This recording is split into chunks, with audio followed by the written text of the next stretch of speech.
Welcome to Sports Connection. I'm Darrin Joins, Williamson County Schools Athletic Director. I'm here with Mr. Tate Mathews, my co-host. Tate, football is heading to the quarterfinals, and we know this. At least one team, maybe two, they're going to be doing what every football coach wants to do. They want to practice on Thanksgiving Day. It's one of the coolest things you can do in high school football, man. And you had an opportunity to do this as a player. Yes.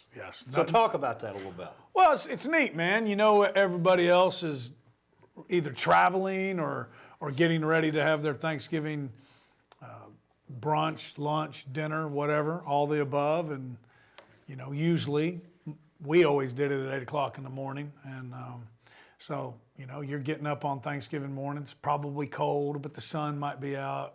You know, it's a Thursday walkthrough type thing, so you're probably in your sweats and go out there and practice and do your walkthrough, and it's just cool, man. You know. Listen, this is really for me more than the audience out there, but just give me like 5 seconds of what you might have heard from your coach, like in voice. All right, boys, we're gonna get out here and we're gonna go through this walkthrough. I want to be crisp. I want it to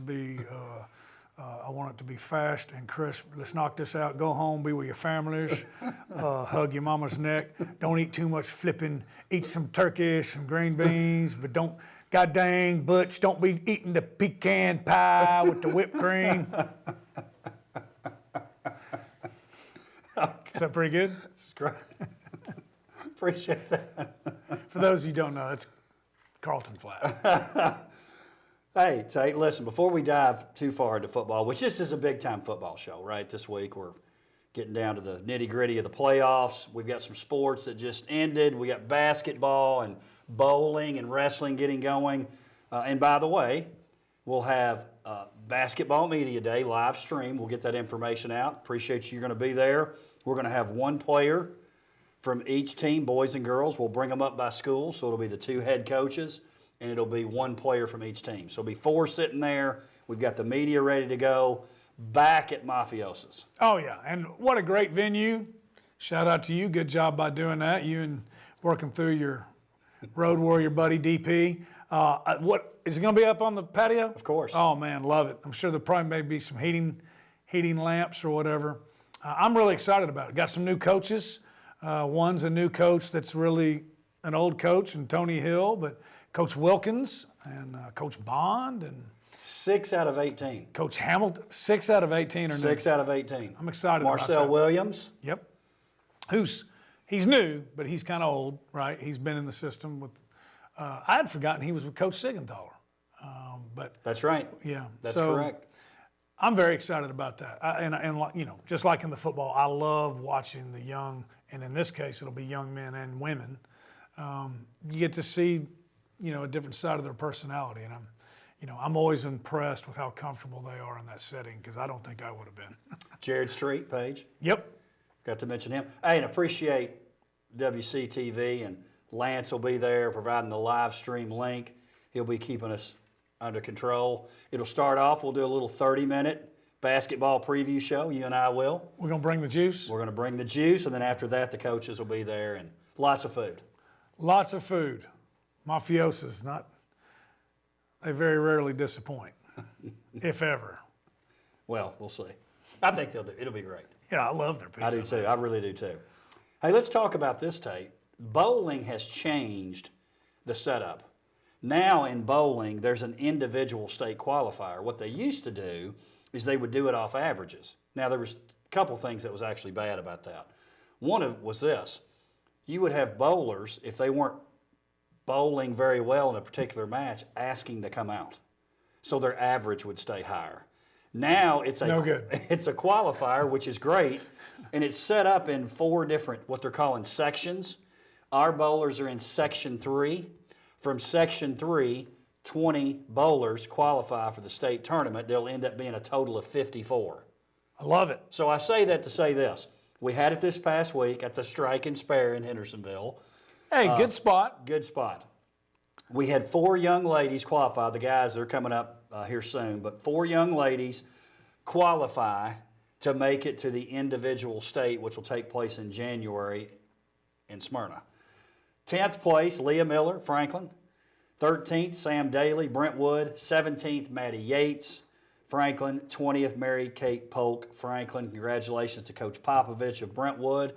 And Coach Logan, listen, he's kind of separating himself in terms of what he's doing with bowling. We had a meeting last week with the middle school bowling coaches. We're offering at the middle school for the first time. I think that's great, by the way. He's a big-time part of it. Yeah.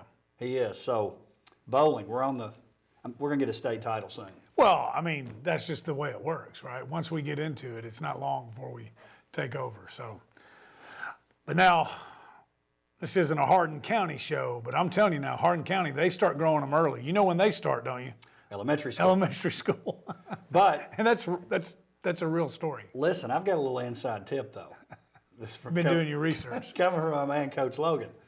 He said that guy is kind of on his way out in terms of the coach. That could change how it's done.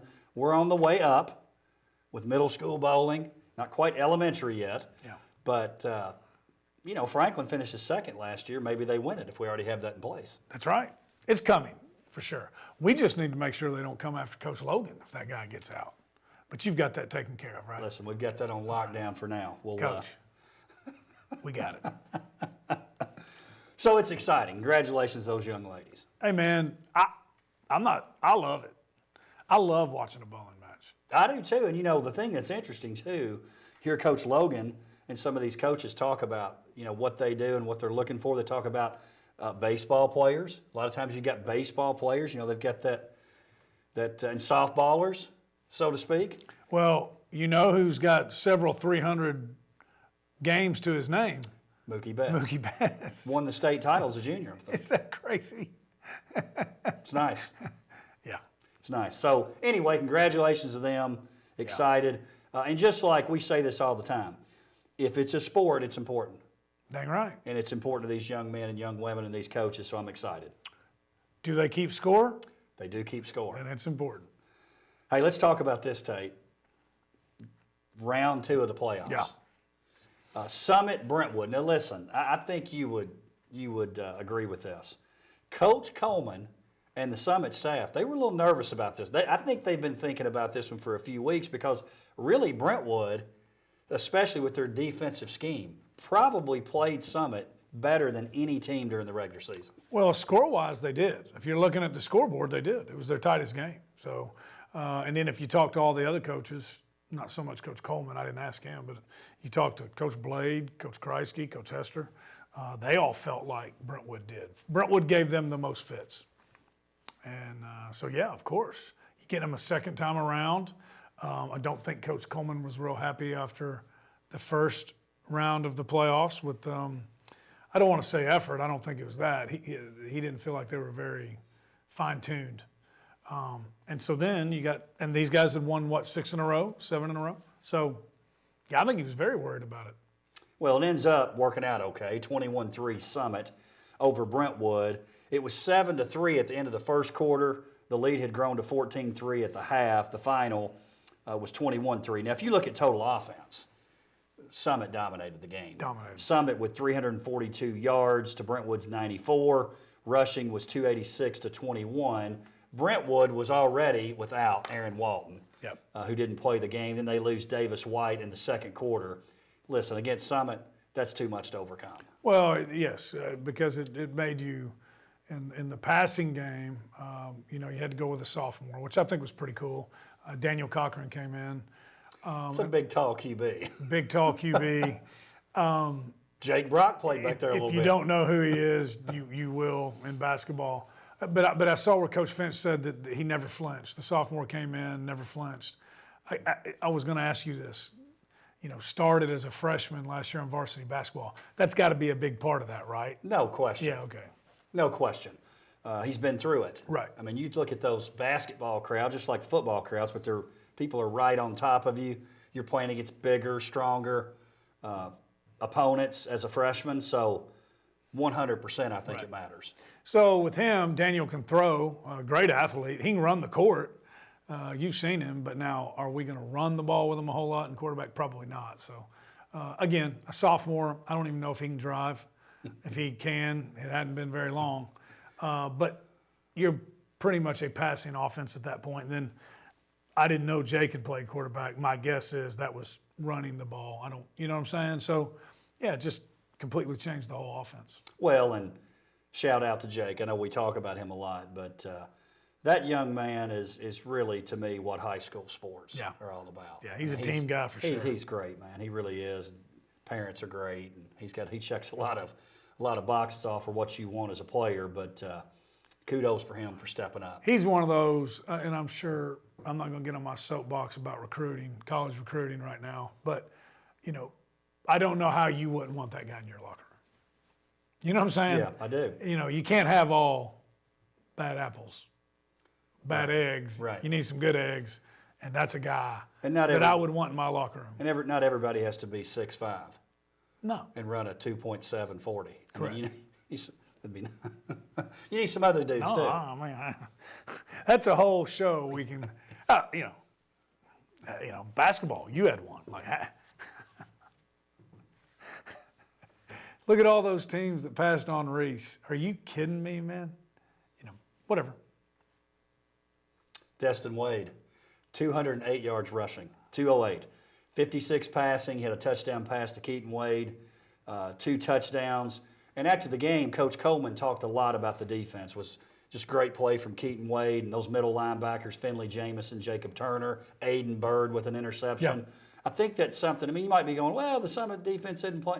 The pace of the game's different right now. That's right. If somebody else is trying to keep the ball, they're trying to keep the ball. Point is, you give up 94 yards, you're probably going to be okay. So I think, to me, in the playoffs, what's starting to stand out even more than even the regular season is that Summit defense. Oh yeah, they're ready. And Keaton's playing. They got so many people flying around the ball, but when you got a guy like Keaton that you can build that defense around, I mean, we're talking about a 4-star guy, right? Who can cover side to side. And you mentioned the 94 yards of offense, right? Go back and do the total yards per game that Brentwood did. That's about 200 plus under their average. And I think the thing that even is more impressive is that they held Scotty Collins to 43 yards. Rushing for the game. Brentwood is a team that have been running the ball really, really well. So, yeah, that Summit defense is ready for this playoff push. And, you keep seeing other guys step up. You mentioned Aiden Bird with the interception. Guys are getting chances to make plays, and they're taking advantage of it. So, that's big. I'm glad you mentioned Scotty Collins. What a year for him. I mean, I know the other night, it was tough sledding, but like you said, when you know they're going to run the ball, that's going to make it even tougher. No doubt about it, and it was a maturation process. But that offensive line was young, inexperienced at the beginning of the year, and so but Coach Finch and Coach Evans and the staff, they were committed to establishing that run game and getting better at it. And so he carried the ball a lot this year. He took a lot of hits, and early on, he was getting tattooed a lot, but. Tough guy, kept on going as that line kept getting better, and so yeah, I would think he can walk away from this season with his head held high. No doubt about that. Hey, Ravenwood, 32 at Collierville, 22. They hand Collierville their first loss of the year. Collierville coming in at 11-0. And what was impressive, there's a lot of things impressive about this win to me. The 430 yards of offense stands out, but I think maybe as much as anything, take a look at what Collierville was doing. Yeah. On offense, they were averaging more than 40 points. They scored 22 at home. The defense had only given up a season high of 14 points. And what's Ravenwood do? They come in and score 32. So for a lot of different reasons, having to have that long drive to Memphis. But I noticed, and Coach Hester's great at this, how he will sell. Oh, yeah, he can do that now. He's great at selling. It's a business trip, and we're doing all that. He did a great job, I think, of deflecting that, we've got to travel, and they're 11-0. I think he was really confident they were going to win. He was. He told me that. He said, and I was going to say that. I don't know where this started. I guess because they're undefeated and what they did with Indy, but I started hearing some chatter and some chirping. Oh, you think Ravenwood can beat them? What do you mean, do I think they can beat them? Yeah, I think they will beat them. Oh, I don't know. This is going to be a tough one, right? But he told me, he said, we're better than them. The only ones that can beat us is us. I don't know if you noticed, he had a little cryptic tweet on Thursday. They had not gone white on white yet, and he tweeted the stormtroopers, and I did. they didn't know that was coming. That's nice. Yeah. I don't want to make I him. did see that. I don't want to Did make. you know it then? I did. You Yeah. just figured it out, or he told you? Yeah, he told. Well, no, he had told me we're going to wear white on white. They had not done that. And then when you saw it. And then when I saw it, yeah. Although he's going to get mad. I don't think you can technically be stormtroopers if you don't have white helmets. White, but doesn't matter. That would be cool. Hey, listen, your favorite college team. You know I'm not a big UT guy, but that look they had this weekend, The black? and with that helmet, Yeah. with the white, and had the the stripes down the middle, the black and orange, it was pretty awesome. That guy's got it going. Got a long way to go to catch Georgia, but that's everybody. But yeah, man, he thought they were better. So He was correct. he was correct. Chris Parson, and I'm looking forward to this matchup with Summit Ravenwood and Wade versus Parson. Parson, 127 yards rushing Yep. and a touchdown, 129 yards passing and 2 touchdowns. How's that for balance? I mean, it's great. And then Carter Pace, 186 yards. I'm more impressed with that than anything. Oh, man, it was unbelievable. And then you're talking about the defense. Miles Pollard, no one's even throwing the ball at him anymore, right? They're not even attempting to go at him, which is smart. And then J.T. Smitherman getting a lot of pressure on the quarterback. That's something that was talked about a lot after that game. So I think you've got a situation. Listen, does Ravenwood win this game? We'll see. I'll say this. They are peaking at the right time, Oh, yeah. 100%. which is what you want as a coach. Yeah, and we got to mention stolen work. He had a blocked field goal return for a touchdown. Hard to say play of the game, but if you had to pick one, probably the play of the game. Huge play. So, again, just like Summit, man, you got a lot of people making plays right now, which that's big. But, yeah, I mean, I would think that – I know this. I think this is what Coach Hester believes, and I would believe it too if I was the head coach. Is Summit better? Probably. Are they 20 points better? I don't think so. You know what I'm saying? So if we can just, you know what I'm saying? We only have to be better than them on one night. I think everybody thinks, including Coach Hester, if Ravenwood and Summit were to play 10 times, Summit wins more than 5 of them. Fair? Yes. But I don't think it's a 10-0 thing at all. I think it's 8-2, 9-1. Just need that one. Just need that one. Here's the thing, too, I think as a coach you always want. In a big game, you're naturally going to be a little tight. Right. But if you can play fairly loose in a big game, I think it increases your chance of winning. And I think Ravenwood maybe is more likely to play loose. They're on the road. They got beat the last time by over 20. Nobody's really picking them to win. I think there's a chance they come in a little bit looser than Summit even. They should. Hey, you're the underdog, So we'll see. We'll see. I know this. Looking forward to our picks, by the way. It's going to be a great crowd. Great crowd, and I'm looking forward to our picks. Yeah. Coming up. How about this one? You Paige. must have put some thought into this. Paige, Nolensville. This is one that we knew would be a tighter game than last time. I didn't necessarily know it would be tight after it was 17-0 early in the fourth quarter. So tough conditions. It was raining. I was out there, and it was on and off rain. And more than that was the wind. The wind was sort of tough that night, so it made throwing the ball a little bit more difficult. 17-0 entering the fourth quarter. Nolensville makes it interesting. We get a Walton to Chance Fitzgerald touchdown pass with 9:39 left to cut it to 17-6. So you're not necessarily thinking, okay, they're really coming back. They scored to make it 17-6, and they just kept creeping in. Hey, listen, before we talk too much about this, though, this week's gem is nice. First quarterfinal in 23 years for Paige. Yep. They go back-to-back state semis in 97-98. And think about this. This is the 14th straight time they've made the playoffs. So to not make the quarterfinals at least one of those is a little bit odd. Not that they've blown it or anything like that, but when they're a consistent playoff team. So to go that long without making the quarters, listen, I think that's pretty special what the team's doing, and they're going to be in the final. I believe it, that they're going to make the state championship game. Gosh, I hope so. And I hope I hope they're the home team so they can go down there in their American flag black jerseys. That would be unbelievable. Yeah, that's great. And Jackie Bennett was the coach back then. His son, Jake Bennett, was a great linebacker for them. I'm telling you how long ago that was. Just to put that, what would this be? My nugget? Mr. Kydell of Brentwood High School lore was at Paige then. Oh, wow. He was the assistant principal then. That is, Pretty sure he kept the stats on Friday nights, but I know he was there. listen, that's a nugget right there. That's pretty good. You didn't even know he was there, did you? That's a morsel. It's something. That's great. Yeah. No, I knew he was at Paige. Yeah. I knew he had Paige ties, but Yeah, they had some great teams back then, man. So I would love nothing more than to see them go. And I think they've got one loss on the season to 6A Independence, a 6A playoff team. well, I can tell you this. Not that we're going fast forward to our picks. They're not losing to Green Hill. And Mount Juliet, Lebanon, wherever.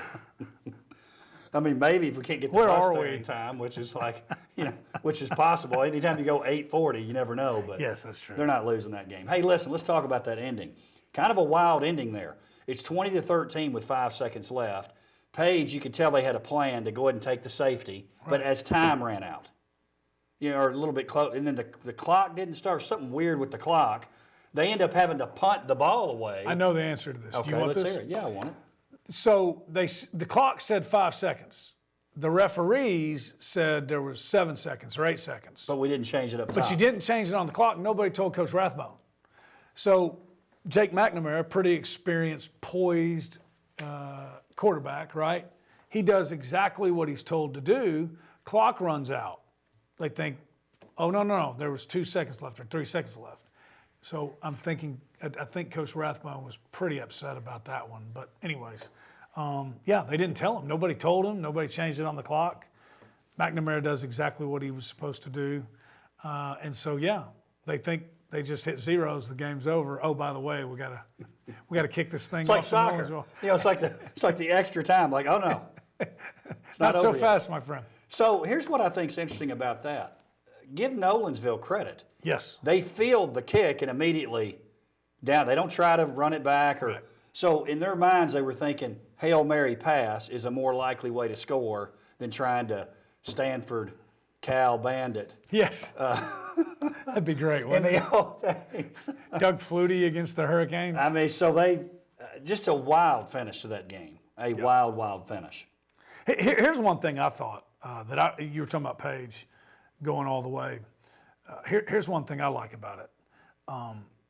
If I had told you 3 weeks ago, Paige, and you probably would have believed this because you're a big Paige fan, but think about that. We're going to win a quarterfinal game, and Jake McNamara is going to pass for under 200 yards and zero touchdowns, zero passing touchdowns.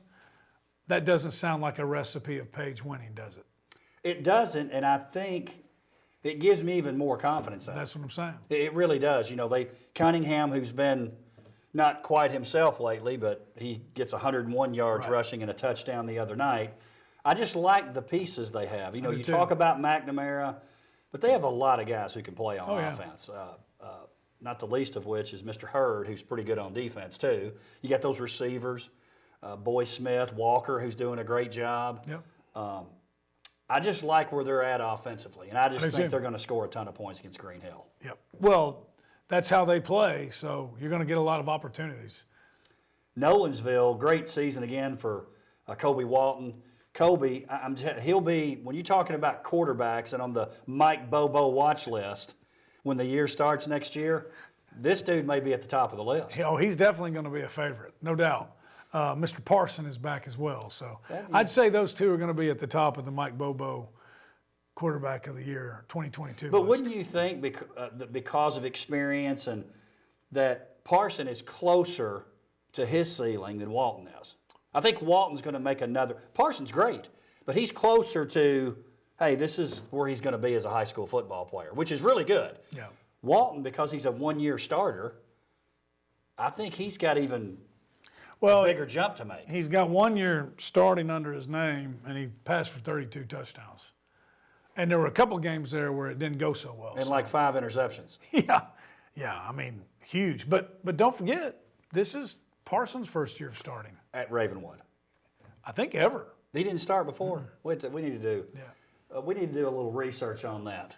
If that's true, then I'm going to say they both are going to jump, and Yes. I'll have to go back one of. But I'm with you. Either way, they're going to have really strong senior years. No doubt. Samson Johnson, good to see him get 100 yards rushing in that last game. Dylan Northcutt, 129 yards receiving for Nolensville. So congratulations to Coach Derrick and that team. To me, even though they didn't win and they wanted to win, you can look at where you ended and go, I can live with it. Yeah, I think obviously you have to talk about the Brentwood story, but I think the Brentwood story and the Nolensville story are very similar.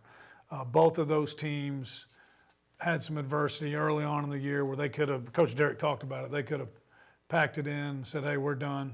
Didn't do that. They never gave up. They kept fighting. They kept getting better, and, both of them got beat in the second round, quite possibly by teams that are going to Chattanooga. So you can live with that, ultimately. Yeah, I would think so. All right, Tate, we're going to finish up with Pickles. Last week, this may be a first. Undefeated weeks for yourself. I was undefeated. Dr. Qualls was undefeated. The fans were undefeated. So that's good, but the bad news is we gained no ground on you. No change. You have 63 wins. I have 60 wins. Dr. Qualls and the fans have 59. Now listen, this first game, I know how Dr. Qualls is going to pick. There's no question he's picking Ravenwood. You think so? I mean, there's some. He's picking Ravenwood. Oh, he has. He's already told me. No, Okay. I just know he is. You just know him. He's going to pick Ravenwood, so there will be some movement potentially if I don't pick Ravenwood this week, but we'll see. So I'm going to actually let you go first. Okay, man. Summit, let me give a little history now. Yes. Summit 49-28 on October 1st. Since then, Ravenwood has 5 straight wins. Obviously, Summit's been winning. They've won 12 in a row this year. The winner goes to Hendersonville Beach. The winner of this game is going to be in the state championship game, winner of Oakland-Maryville eventually, I believe. So you win this one, you're in the state final. Who you got, Tate? Real quick, not to get sidetracked, you said that they've been winning their 12-0.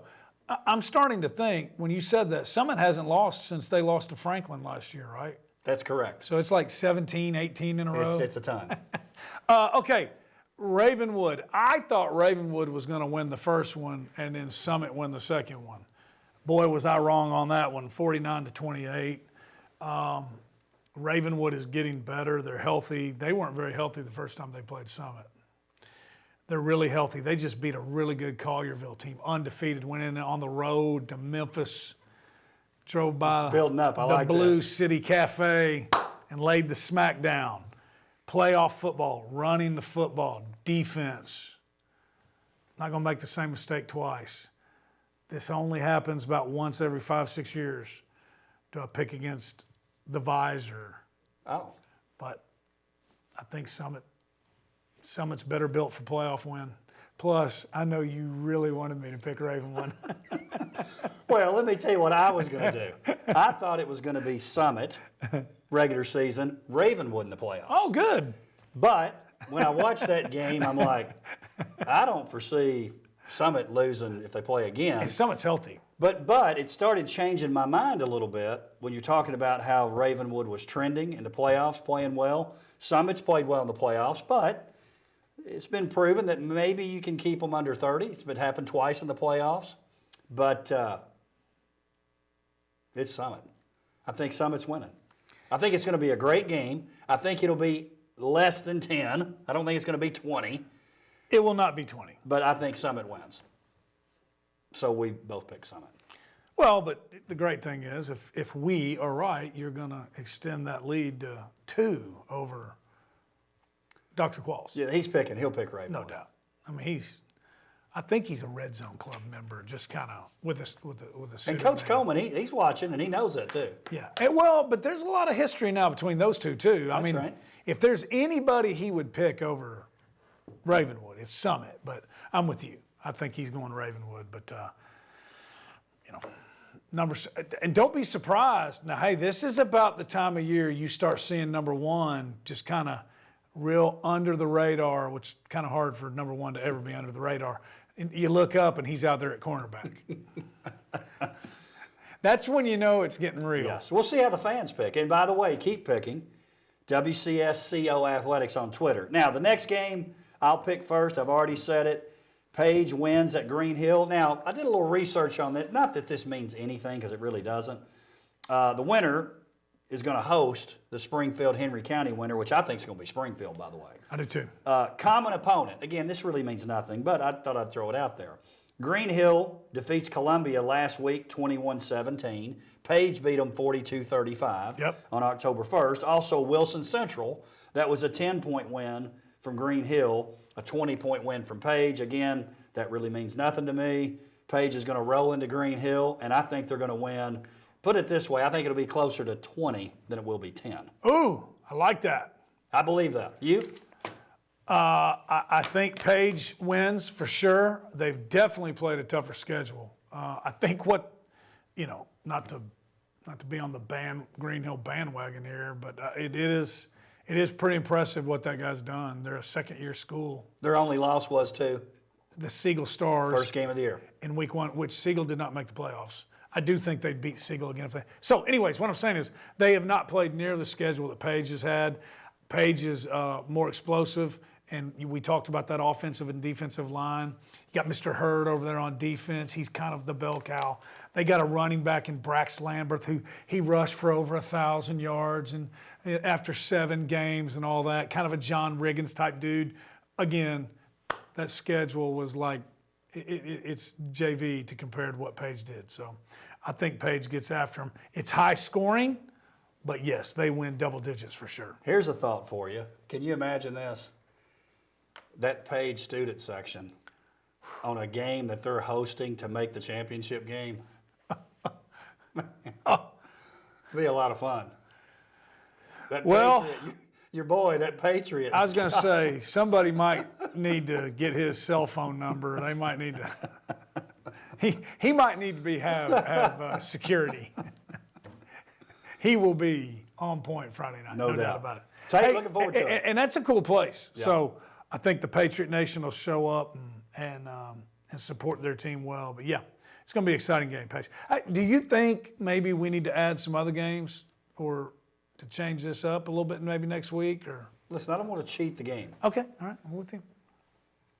So it's almost mathematically over, is what we're saying. It'd be hard.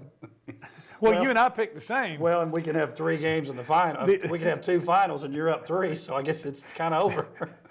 The only thing that could happen. I may change my mind by next week. Is if Summit and Paige loses and Qualls and the fans pick Ravenwood and Green Hill. I don't think the fans are going to pick Green Hill. Maybe we'll add some games in the final. I think it'd be good. If you're willing to do it.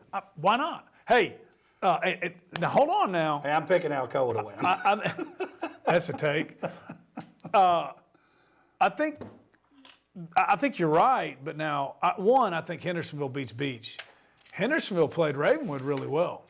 I think Beach is winning that game. You do? Yeah. You want to put that one on? No. Okay. Listen, I'm not picking Hendersonville.